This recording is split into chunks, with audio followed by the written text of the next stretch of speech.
back to Xhaka. His cross! Headed just over by Trey Hume. Looking for the run of Shirky down the right to the corner of the penalty area. Low ball played in and put over the bar by Savinio. Back to Lefay. Lefay now at the edge of the area, in towards Mienda, trying to get round Ake. But Ake's done enough, has he? And eventually a Dingra shot, punched down, pushed down by Donnarumma, out to the touchline on the far side. Behind him is Mukiele, wide now to Lefay. Oh, slips it through to Mienda in the penalty area. Onto his left, but Donnarumma comes down and makes the save. Well, that's a foul throw. Well, we've got away with it. 65th minute. Foden to Rodri, lifts one in towards Guardiola, and a good save by Roofs to push the ball away behind. Doku's still trying to come past Hume. Hume's trying to stick with him.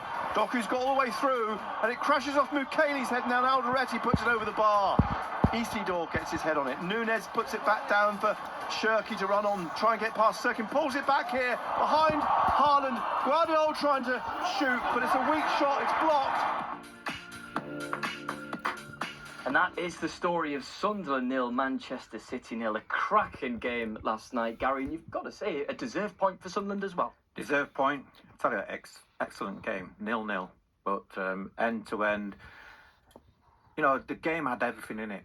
You know, and again, if you love football, you like to analyse football, it was fantastic to watch the both teams. You know, Manchester City, the way they moved the ball, but Sunderland, the way they defended, the well organised, work rate, made it difficult, and a couple of good saves as well from the goalkeepers.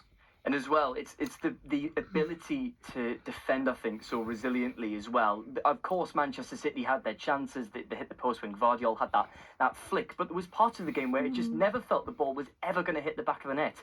But I think what kind of personified, not just the performance that we saw yesterday, but the entire season is the bodies on the line when Mukiele blocked that one, when Doku came in and shot. The players are giving everything, and the performances are matching it too. They are indeed, and you've got to give a special mention to the supporters as well, because they've played their part this season as well to get right behind the team, and they sort of pushed them on. And you've got to question their mentality. It's fantastic. You know, to do what they do for over 90 minutes takes some doing.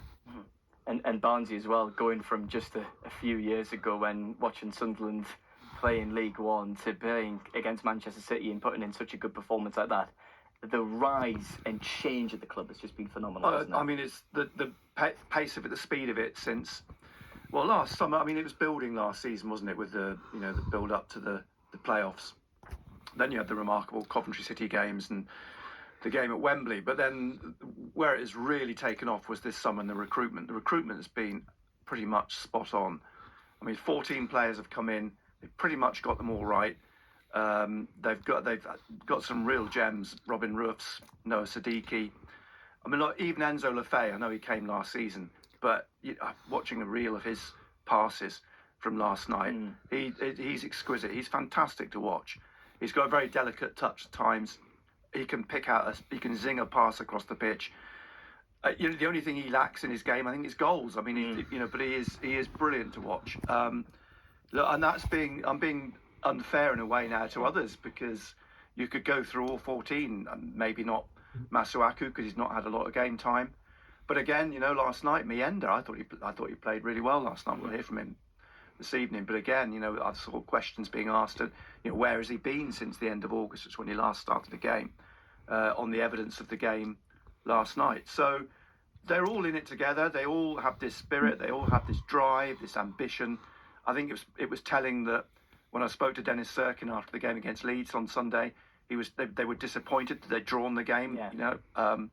So Regis Debris, funnily enough, in some ways doesn't get enough praise for engineering it all, if you like. Everyone's been looking at the individual players and the performances, and Xhaka's predominantly talked about.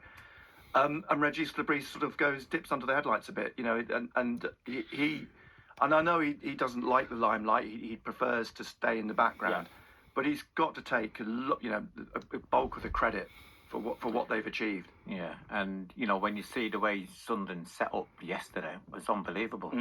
Basically they went near enough man for man.